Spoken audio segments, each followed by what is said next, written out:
All right, welcome in. It is Thursday. It's time for Total Bases. I did make it home. I still am sort of glowing with these lights, but I am back. I am back in Central New York. Finally back from Indianapolis. The Final Four was great, and now it's officially on the baseball season.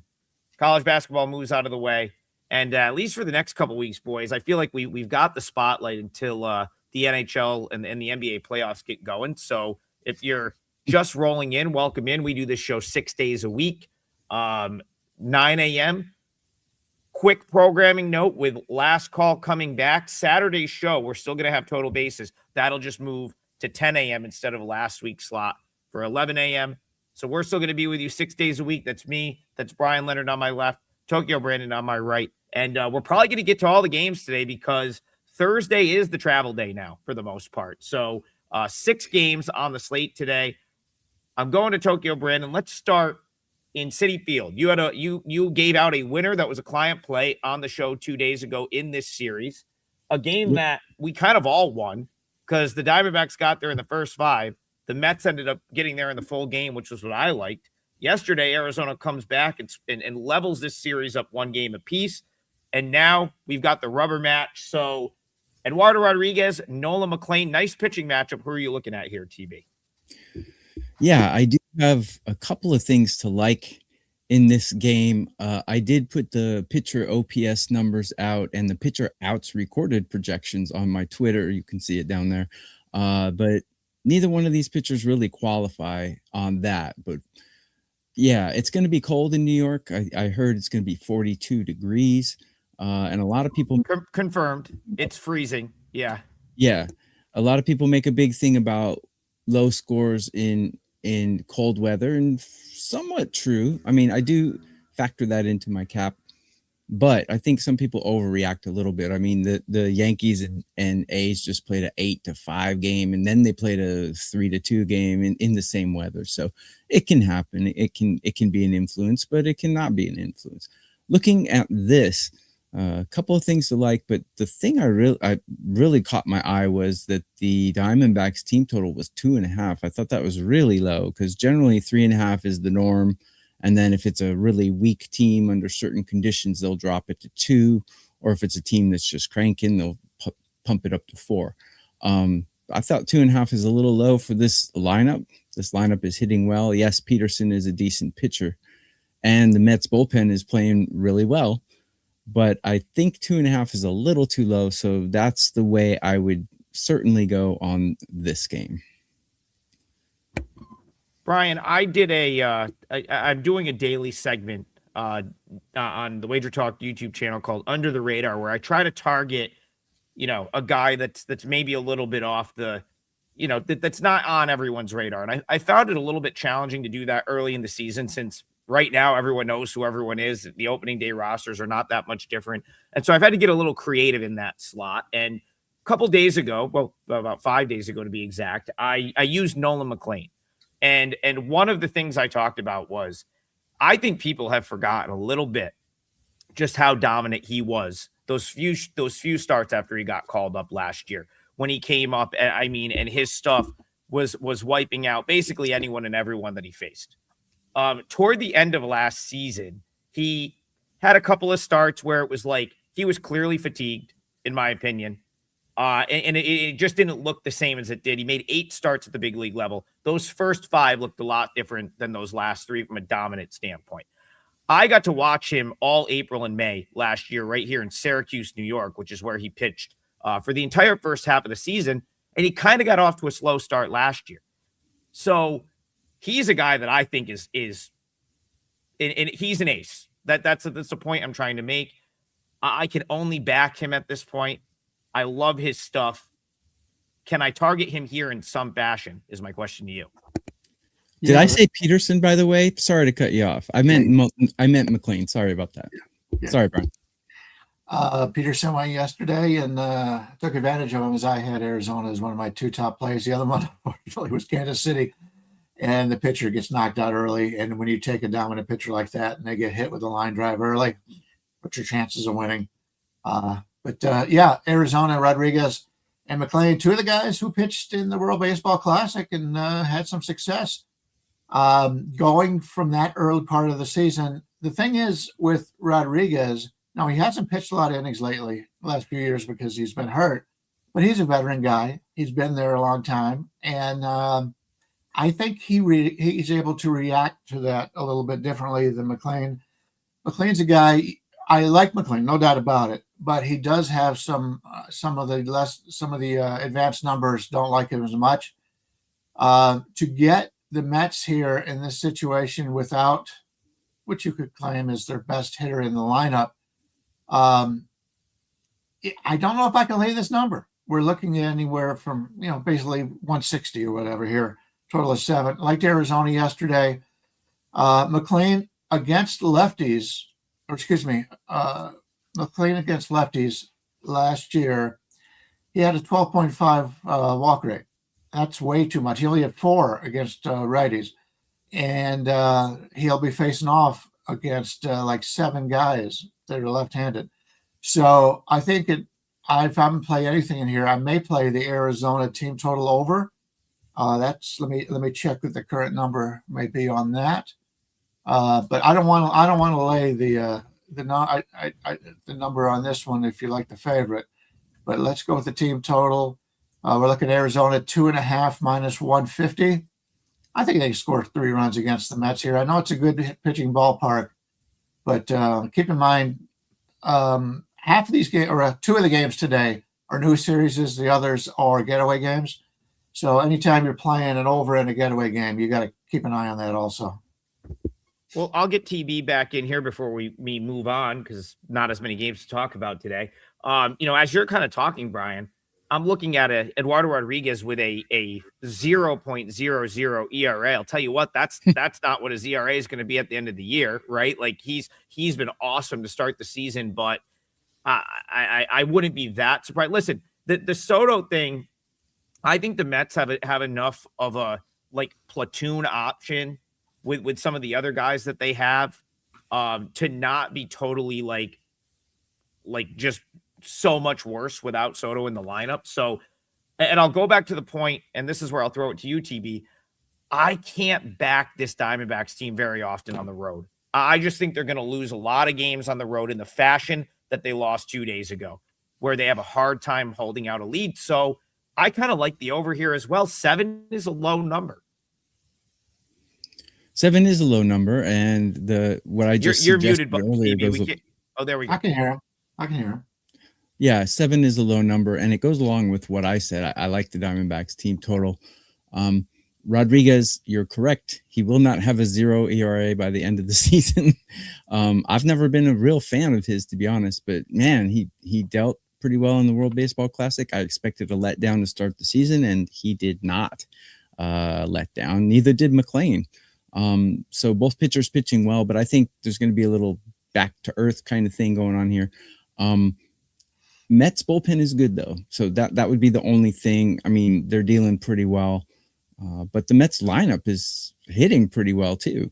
Diamondbacks have good guys in their lineup, but a little bit current form not quite as good as they should be. But yeah, I think the weather thing is a thing, but I think it's a little overblown. I think this easily gets to 7. What, you need a 3-3 game going into extras to get a push? I think that easily will happen. Yeah. TB 3-3 is a free roll. Brian, yeah, go ahead. Yeah, I got a problem with the Mets lineup, and I know he wants the veterans up at the top of the lineup, but Lindor never hits early. He's batting leadoff. Polanco has not hit.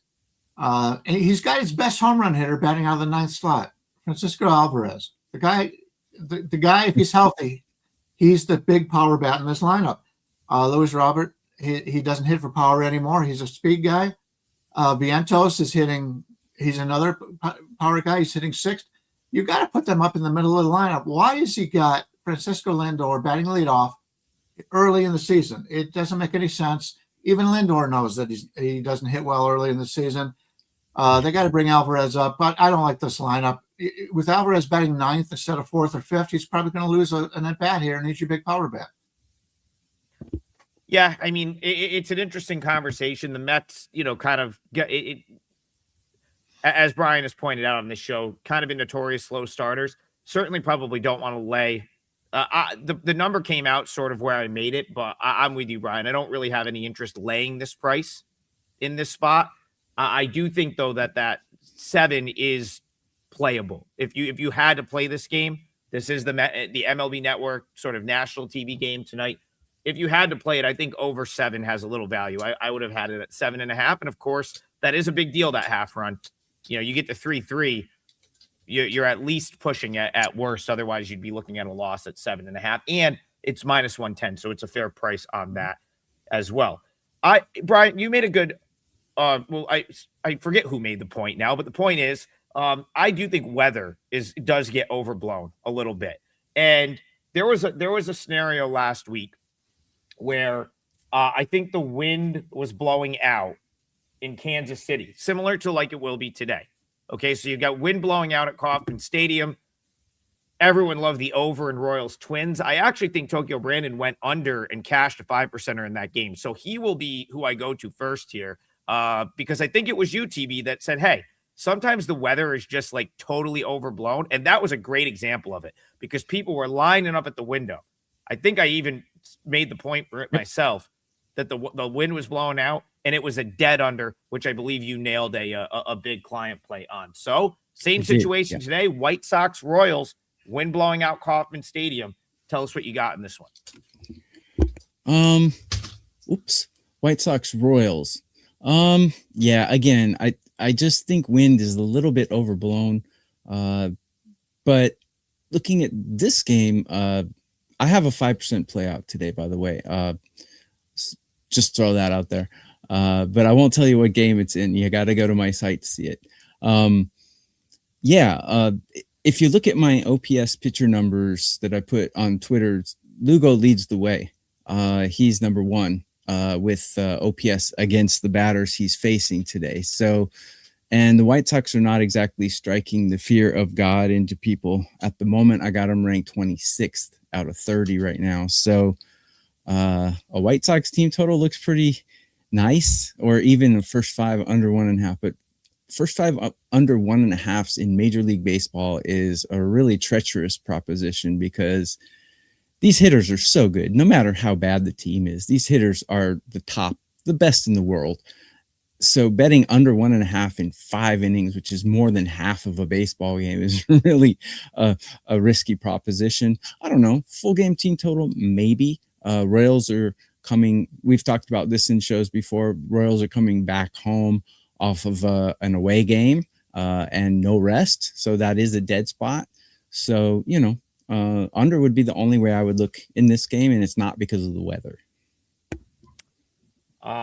Yeah, Brian, I'll bring you in for this one. The White Sox, I've made it known that I'm higher on them than the market. However, I do think there has been a little bit of an adjustment, definitely more so than another team we'll talk about a little bit later in the Rockies. Like the market has been much quicker to say, okay, the White Sox, we see it, right? They come in, they're only 4-8, but that early sweep of the Blue Jays really, in my opinion, like swung the market in their favor to the point where I really haven't found them to be playable. I know Tokyo Brandon really liked the Orioles the other day in that White Sox series, and he cashed with them. And I felt like the Orioles were pretty much the value that entire series. But going to TB's point, I like Anthony Kay. Comes over from Japan. He's got some decent swing and miss stuff. So his stuff could play here, but I couldn't really find a way into this game. What do you have for me, Brian? White Sox Royals. Yeah, you mentioned the weather, and we talked about that, I believe, the day of and the day after. The wind was blowing out, but it was a day game, and I didn't think about the shadows, and the shadows made a big difference in that game for the day game. This is not a day game. This is a night game. So that does make a difference here. Anthony Kay has not looked good so far, but I like him a lot more than what he has shown. He's on a limited. We as Americans, maybe just everybody around the world, whatever you see recently is what you think in your brain, and you don't go long distance and you don't think back. And that's why everybody freaks out about guys getting off to slow starts and that kind of thing in baseball. But Anthony Kay, he's a better pitcher than that. He's a lefty. Kansas City only sees lefties 1 out of every 3 games or whatever. So coming back home here, if I'm going to lay 180, 190 in this game, I'm going to do it with an ace of a ball club. I'm going to do it with the Reagans. I'm not going to do it with the Seth Lugo. I love Seth Lugo. He's usually a betting value. But why is Kansas City such a big favorite in this division? None of the teams in this division are that great.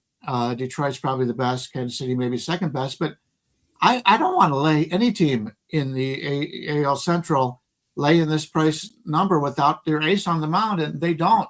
Yeah. And if you take a look at Kansas City's bullpen yesterday, because of Reagan's getting hurt early, they had the 3 long guys all had to pitch, so none of those guys are going to be available. Now, granted, the back end guys will be, but what happens if Lugo gets hit early and they've got to bring in like your normal 6th or 7th inning guy? Got to move him into the 4th or 5th inning. That's a worry here. I don't want to lay that number for that.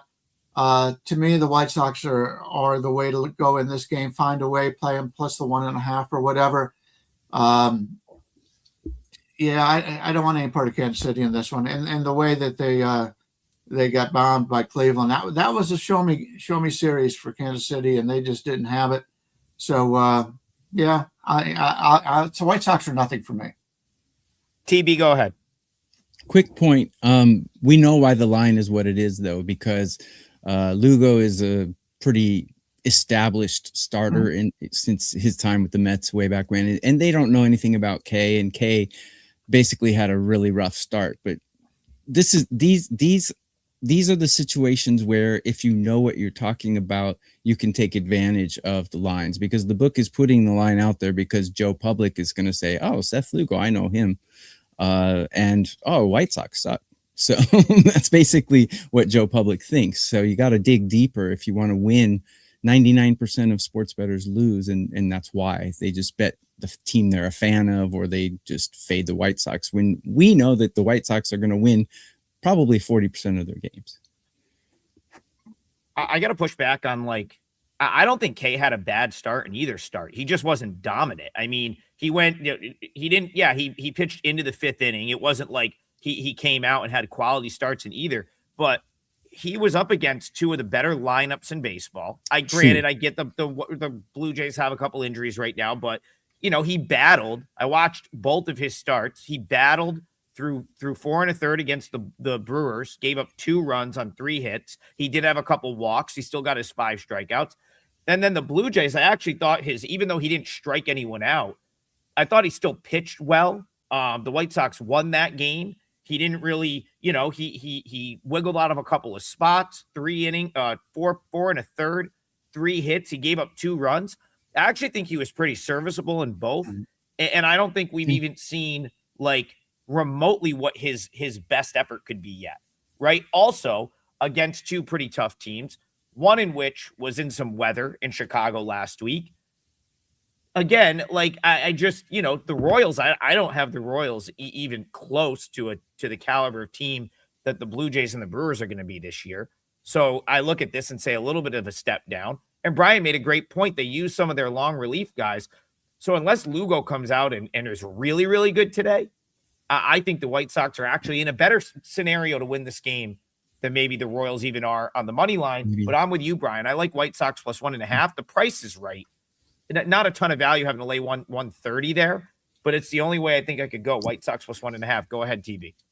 Quick point. I don't mean to beat a dead horse on the same game for 20 minutes, but Kay last year pitched with Trevor Bauer in Yokohama with the Bay Stars, and Trevor Bauer is known for being extremely smart, extremely cerebral, and extremely good to his teammates about teaching them and mentoring them. Anthony Kay was mentored by Trevor Bauer the entire year last year, so that's probably why he looks so good. Say like what you want about Trevor Bauer. He's the smartest pitcher I've ever seen. That's a really good point, because I watched some of his videos that he makes, that he's made during his time in Mexico, during his time in Japan. And that is, I mean, he knows how to pitch. Like, say what you want about him. Yep. That's absolutely something Kay can learn from. That's a tremendous point, DB. I think that's a really good point. Brian, I'm going to come back to you The here. Bauer's in New York now, by the way. He's plays the for Long like Island Ducks. Yeah. It's an indie team. Yeah. The Yeah. Long Island Ducks is his new home. Yep. I think the Atlantic League, maybe. One of those independent leagues in the Northeast. Independent, yeah. Brian, I'm going to come back to you because I sort of made the comparison, but the Rockies plus 1.5 money train might be leaving the station a little bit. It's not to say it's not still a good, like that they're still not going to play well and potentially cover that. But here's the shift. Suddenly, you've got to pay minus 130 when a week ago, you probably would have got like plus 105 on that minus 1.5 line. So it took the books longer than I expected, but this was the first time where I said, okay, new series. There it is. They're starting to respect the Rockies a little bit. Plus 1.5, suddenly juiced to minus 130. Even a couple days ago, might have been minus 110 in the same game. They're in San Diego tonight. What do you do with Rockies, Padres? 9:40 p.m. tonight out in San Diego. Yeah, this is probably going to be my part of the parlay today.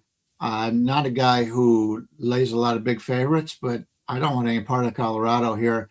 Colorado playing at home is totally different than Road Rockies. You take advantage of Road Rockies, and Colorado did not start the season in Colorado.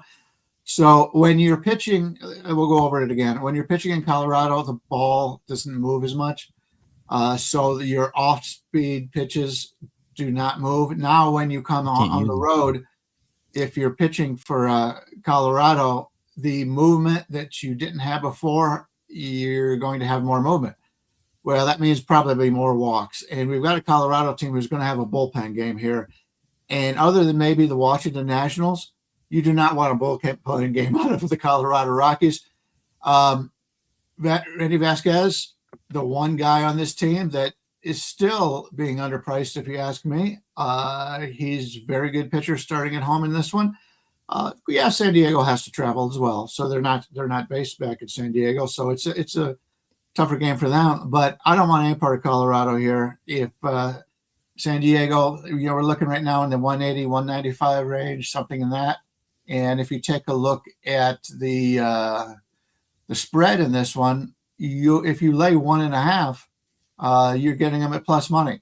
So there's not many times I'm looking to lay 1.5 for the home team, because you're only going to get 8 innings probably if you're the favorite. But still, all you need to do is win by 2 at home here. I will, because it's the parlay, and we got to have 3 bets. I'm just going to play them straight up here. But that's the way I would go here. I really want to fade Colorado here, especially off of probably a pretty impressive homestand. Yeah, it's looking like what do you think? Minus 190 on the Padres there? Yeah, that's fine.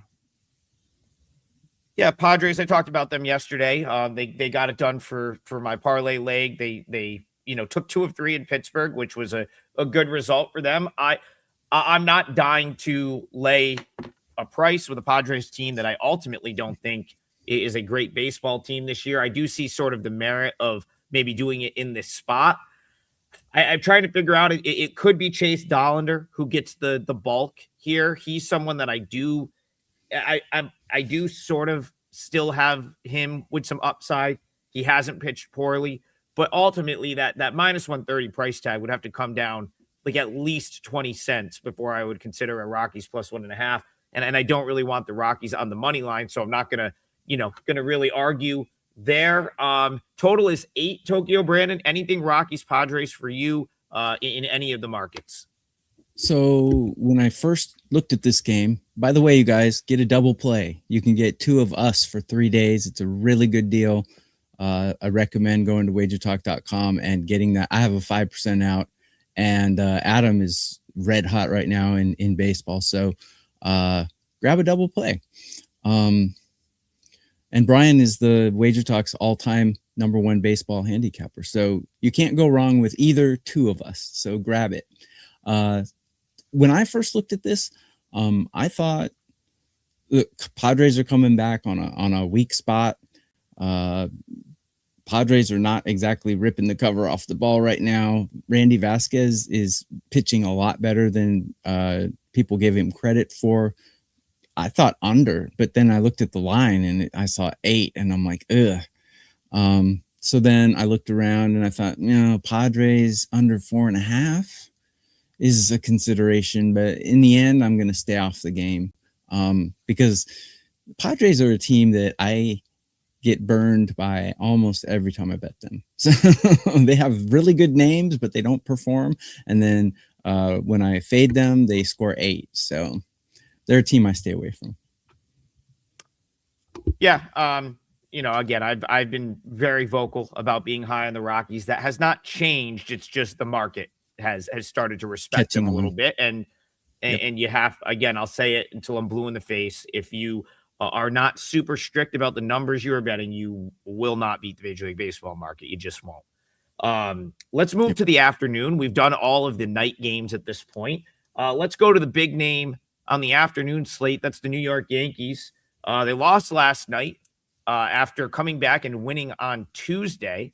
And so now this is the rubber match of the series. Brian, I'll go to you first. A's, Yankees, 1:30 p.m. Eastern in the Bronx. Springs and Weathers, how are you seeing this one?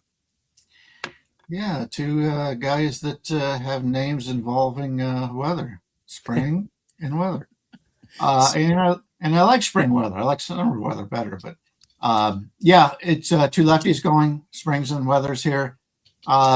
We've seen enough of Springs over the years that we kind of know what he can do.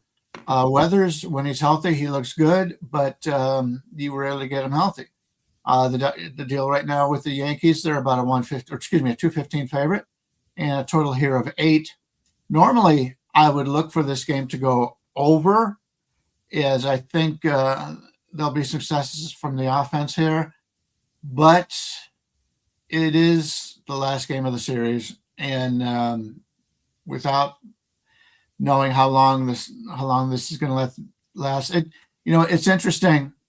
Well, because this year with the challenges and the whole bit, the umpires before, if they had a plane to catch, they could stretch it a little bit.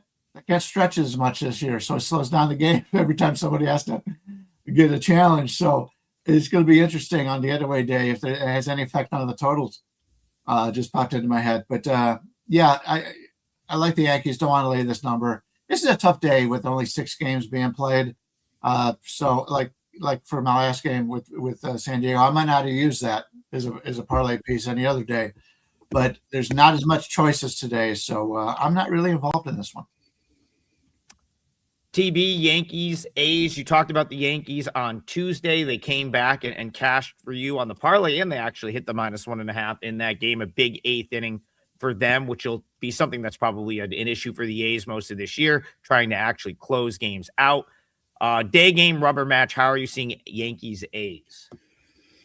So my OPS pitcher list that I put on my Twitter has Springs number 2 on the list. He has dominated these batters in his career, and that's 33 at bats against. And I know you're going to say the sample size is a little small. Sure, it might be a little small, but according to my numbers, the A's are batting better than the Yankees, and I have Springs ranked higher than Weathers. So their bullpen though is atrocious.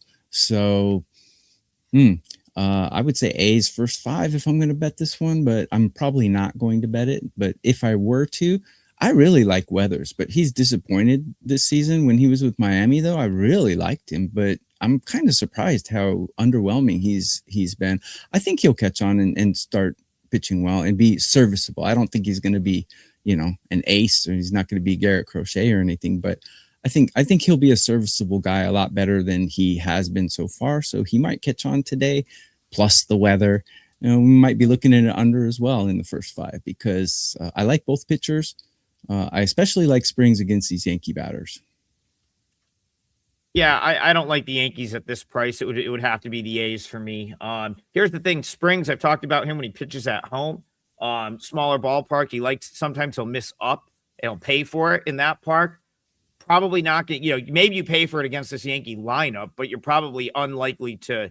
This stadium is a little bit more forgiving when it comes to a fly ball than Sacramento is. So that's something I like about them. Sometimes a team has exposure to a pitcher, like, Springs has had to deal with the Yankees for years. So I don't think that he, won't have a good game plan. I prefer him right now to Weathers, even though I see the upside with Weathers. But the thing I like about the A's is, like, they're not going to get cheated at the plate.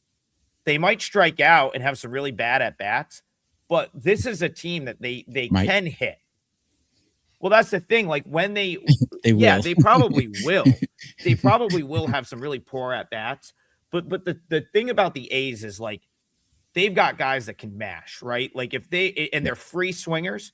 So while they're going to have some ugly at bats, they're also the type of team that on a given day can run into a couple and suddenly put up a 5 spot.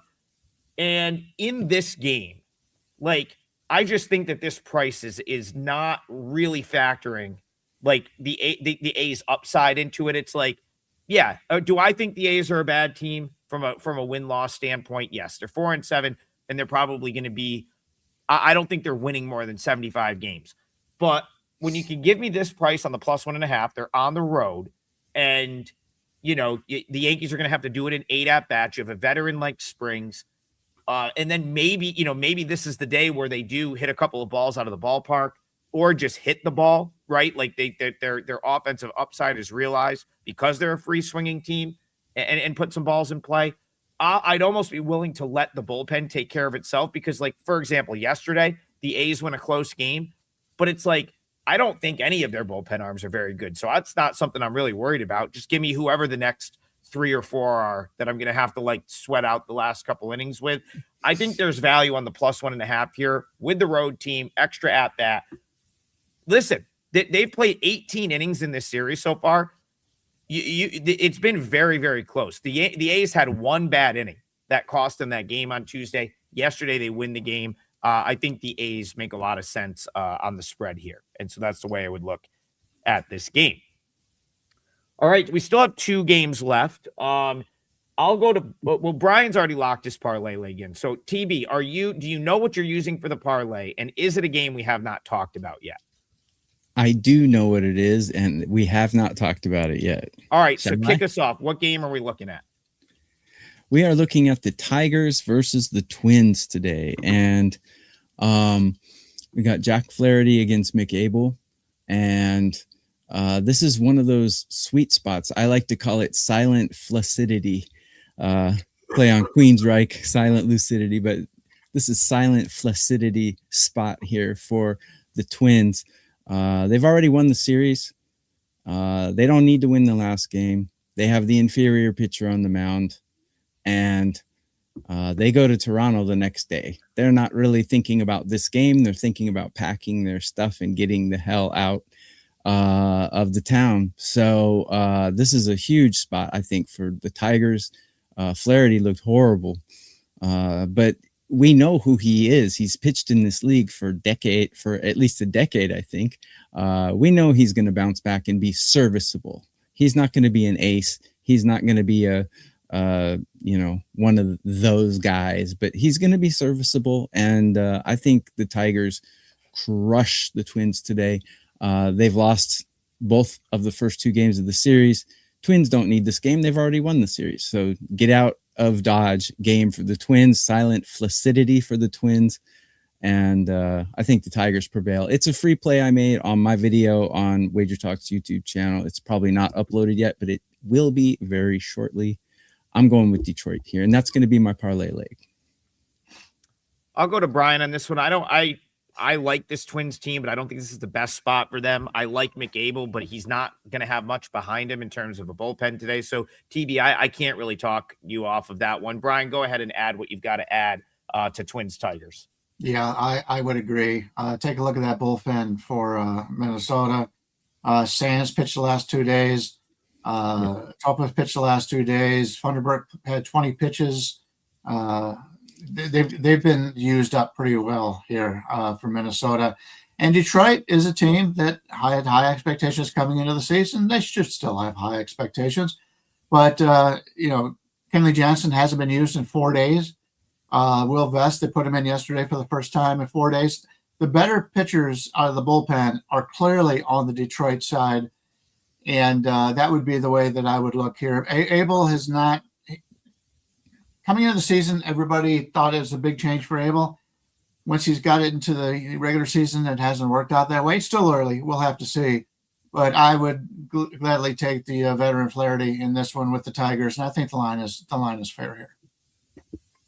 Yeah, the Tigers really dug themselves a big hole yesterday, 6-0 right off the bat. From that point forward, they were the better team. Like from that point forward, they, sometimes this will happen where it's like Minnesota had that breakout inning. Their bats completely went to sleep the rest of the game. They only tacked on 2 more. The Tigers really had ample opportunity to win that game last night. There was a bases loaded scenario that the Twins got out of.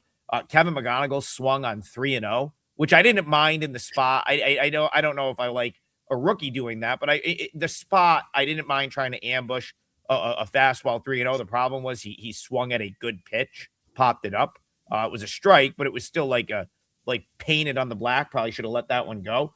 And then, of course, right at the end, game ends on a line drive to Luke Keschel, who kind of makes a nice play. I mean, if that gets into right field, who knows if the Twins hang on last night. So there was signs of that bullpen ready to sort of burst at the seams last night, and I think they could be in that situation today. So I think that's a good call, TB. I'm with you on the Tigers.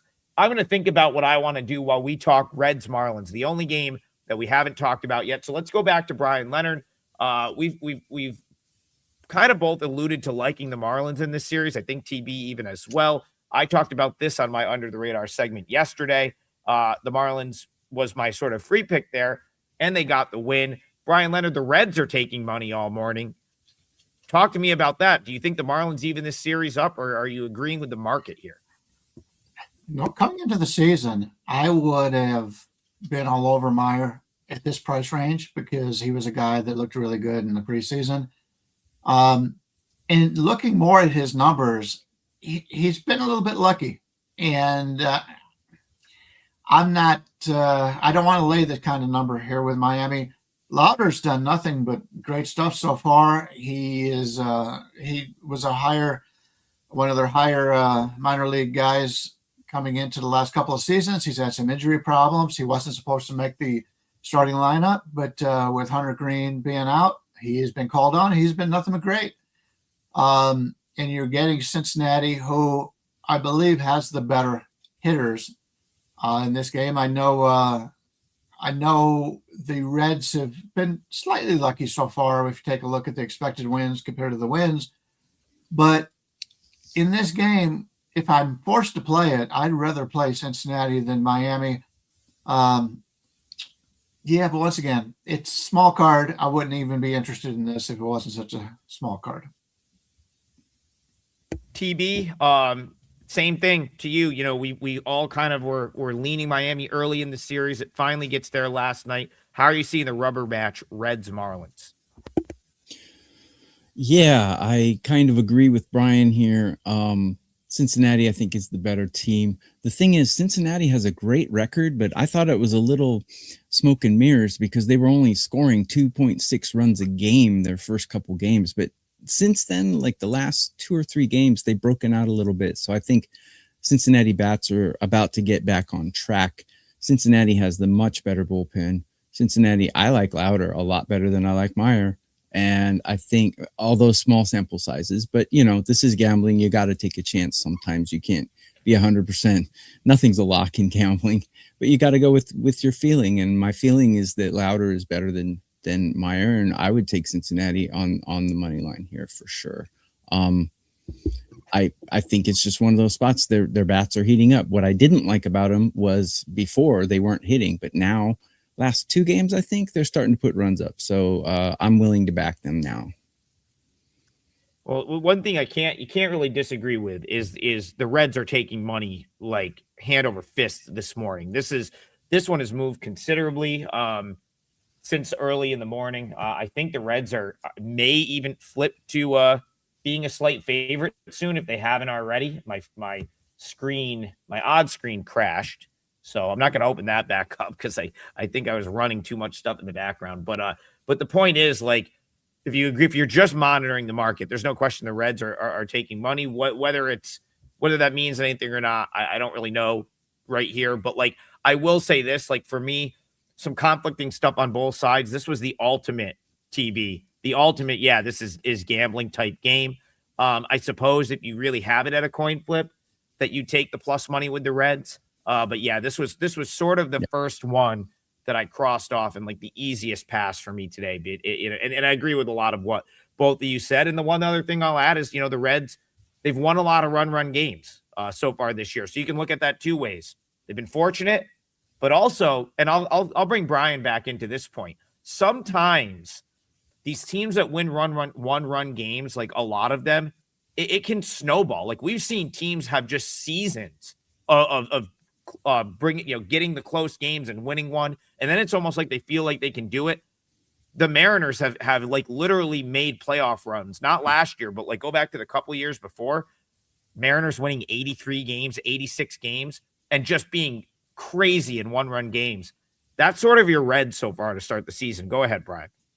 Yeah, if you're looking at the sixth most lucky teams so far this year, run differential, the Marlins are sixth and the Reds are first. The Reds should only they have 8 wins. They should only have 5.5.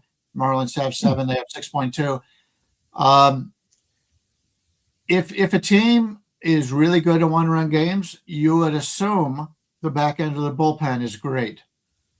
So keep that in mind. If a team is really good at one-run games, look at the bullpen. And if the bullpen is not great, that's something you could take advantage of because teams get lucky and teams get unlucky as the season goes on. It bounces back and forth. It's sort of like the stock market. And if you're able to play on a team that comes out and looks lucky and their bullpen isn't dominant, then you can pretty much fade that the rest of the next 4 weeks or 2 weeks or whatever and see what happens. But you're in pretty good shape in that regard. All right, like Tokyo Brandon said, the double play packages are up on our page. Basically a 2-for-1. Any of the 2 people that you see on the 3 people that you see on the screen, you pick 2, and you get all of those plays for 3 days. Outside of the long-term packages, which we also have up, that is going to be the way to go. If you are interested in some of the smaller markets, like for me, AAA baseball, 2-0 there yesterday. I'm going to win there. If you can bet it, I highly suggest that you get on the all access package because that is the only place that you can get those picks. TB does that same thing year in and year out. Japan, Korea, Mexico. He's an assassin in those leagues. So keep an eye on that. And then Bryan Leonard is primarily Major League Baseball. But Bryan, we while we're around the corner here, any NHL as you get heading into the playoffs that you have to promote?